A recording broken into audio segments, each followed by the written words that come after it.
Saudações, investidores! Bem-vindos a mais uma aula especial sobre indicadores. Hoje, meu objetivo vai ser falar sobre o Open Interest, que talvez seja o indicador mais importante das nossas estratégias, pois ele é necessário para confirmar as três, tanto Hunter, quanto Breakout Pro, quanto Surf Sentiment, que vai ter aula ainda nesse canal nas próximas semanas.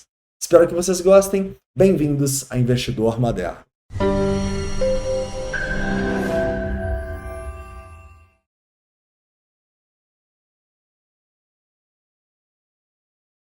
Investidores, antes de começar, eu gostaria de lembrar vocês que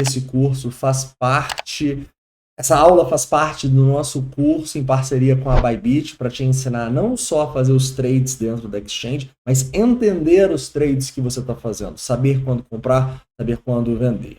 Então, se você quiser não só aproveitar esse curso, mas entrar dentro do nosso escritório e aprender na prática tudo que a gente está ensinando aqui, é só você ir no primeiro link da descrição e criar sua conta na Bybit com o nosso link de afiliado. Ou então transferir o seu ID para o nosso link, tá? É super simples. Aqui em 5 minutinhos você vai conseguir o seu bônus aí, tá? Sendo que se você tiver conta na Bybit, dá. Se você não tiver ainda, dá também. Então só seguir o formulário rapidão. Vocês vão ganhar 15 dias em todo o nosso ecossistema, tá? Você vai entrar dentro do nosso escritório. 15 dias live trading, 15 dias na mentoria, 15 dias no programa de membros, 15 dias a nossa research e seminários exclusivos aí para você aprender na prática e também trabalhar um pouco da cabeça que é tão importante nos mercados, beleza? Vamos lá, cara. Então vamos começar explicando o que é o Open Interest, né? Afinal, de maneira simples, o Open Interest ele é o interesse em aberto. Então, ele é o número de contratos que nós temos em determinado ativo, determinada criptomoeda. Eu estou aqui, por exemplo, no Bitcoin na Bybit, e eu sei que, nesse momento, pegando aqui no TRDR o Open Interest agregado da Bybit e algumas outras exchanges, a gente tem quase 7 bilhões de dólares de Open Interest. O que isso quer dizer? Isso quer dizer que agora tem 7 bilhões de dólares em long e tem 7 bilhões de dólares em short, tá bom? Muitas pessoas não entendem isso e muitas pessoas falam, pô, mas quando a gente pega indicadores como o long short ratio, a gente vê aqui um long short ratio de 1.2. Então, isso não quer dizer que tem mais interesse em long do que em short? Não, tá? Lembre-se, o long short ratio ele pega o número de pessoas. Ele não tem nada a ver com o valor alocado em long e short. O valor alocado sempre é igual. Tem 7 bilhões agora de long e tem 7 bilhões de short também. Não confunda as coisas, beleza? Legal. Tendo isso em vista, né, a gente pode utilizar o Open Interest de diversas maneiras, tá? Eu quero passar com vocês algumas regrinhas básicas, porque isso vai ser muito importante quando eu estiver ensinando para você a estratégia do Surf Sentiment. Então vamos focar na tela aqui. Eu já jogo o QR Code aqui também, caso você queira já abrir aí o seu formulário para preencher depois desse vídeo. Ok, então a gente vai imaginar aqui o Open Interest subindo, 4 situações: Open Interest subindo, ou Open Interest caindo, Open Interest subindo bruscamente, Open Interest caindo bruscamente, tá bom? A primeira e mais simples, e que você vai utilizar muito na nossa estratégia, o Open Interest subindo. Quando a gente tem o Open Interest subindo, igual foi praticamente em todo o nosso ano, quer dizer que a gente está confirmando uma tendência, porque tem interesse por essa tendência de alta, né?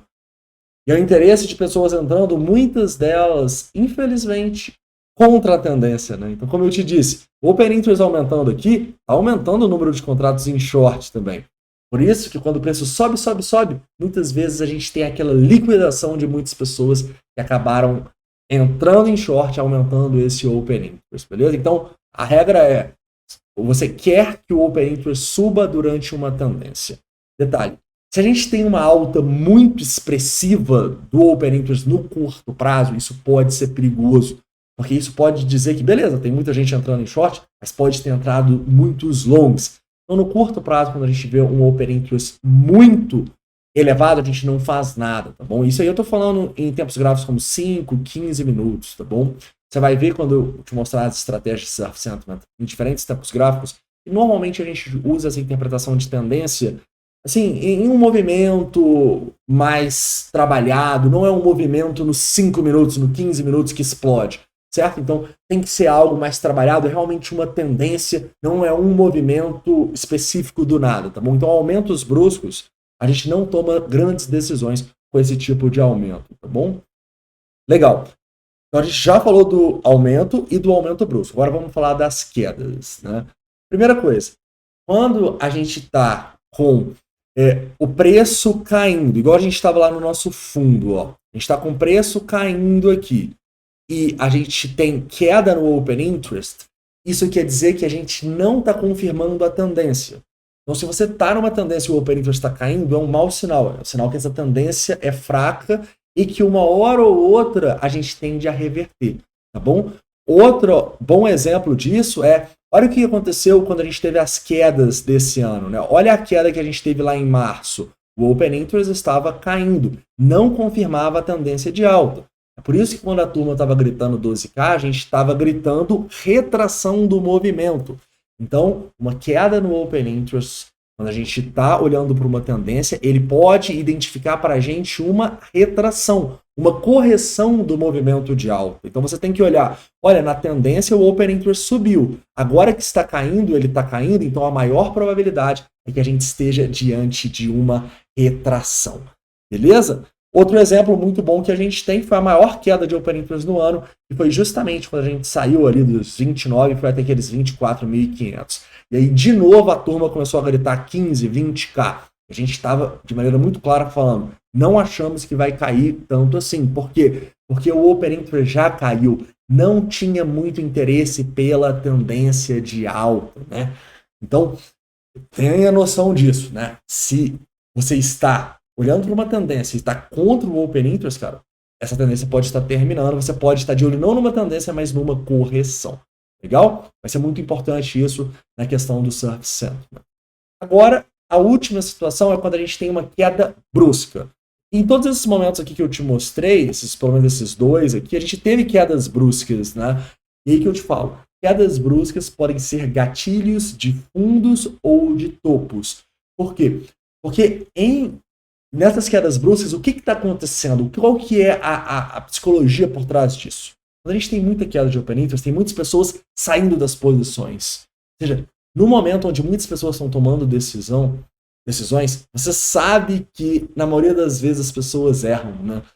Então, quando tem muita gente tomando decisão, quando tem muitos contratos caindo, quer dizer que tem muita gente vendendo ou comprando desesperadamente, e também tem muita gente sendo liquidada, né? Porque pensa comigo, quando você fecha a sua posição vendendo ou comprando, o Open Interest tende a cair. Quando você é liquidado, a própria exchange fecha a sua posição, o Open Interest tende a cair, tá bom? Então, quedas bruscas no Open Interest tendem a ser pontos de reversão do mercado, justamente porque são os pontos onde mais pessoas estão cometendo, estão vendendo no fundo ou estão comprando no topo, beleza? Então eu acho que esses são aí os 4 pontos que eu gostaria de falar com vocês no Open Interest. São 4 regrinhas assim que você tem que colocar, escrever até você decorar, digamos, mas é bem simples, eu acho que vai ficar bem mais claro quando eu mostrar para vocês a gente aplicando uma estratégia de Surf Sentiment com o Open Interest na prática. Legal? Outro ponto muito importante que eu gostaria de falar com vocês é que em momentos de queda, é difícil o Open Interest subir confirmando a queda, sabe? Então a gente trabalha com, se estiver caindo e o Open Interest estiver neutro, não estiver fazendo muita coisa, com uma potencial confirmação. É claro que não é uma confirmação tão grande quanto o preço subindo, tá? Mas é um indicativo de que, cara, a queda talvez não seja, talvez seja uma queda realmente forte. Afinal, em quedas, normalmente a gente tem muitas pessoas se desesperando e muitas pessoas fechando posições, sendo liquidadas. Quando isso não está acontecendo, é um sinal que pode vir mais queda, beleza? Então, só esse PS mesmo, cara. É difícil numa queda, confirmando uma tendência de baixa, você vê aumento de Open Interest. Se ele não cai, já é um sinal que pode te confirmar. Mas depois a gente vai falar mais sobre isso na prática. Beleza, Kess? Espero que vocês tenham gostado desse vídeo e Continua acompanhando aqui o nosso curso, porque vai ficar muito mais claro quando a gente começar a falar das estratégias, beleza? Para finalizar, gostaria de lembrar vocês que no primeiro link da descrição vai ter o formulário para você criar sua conta ou transferir a sua ID para a gente. É super simples. Aproveita, que é um presente de Natal aí que a gente preparou para vocês. Um forte abraço e até a próxima aula.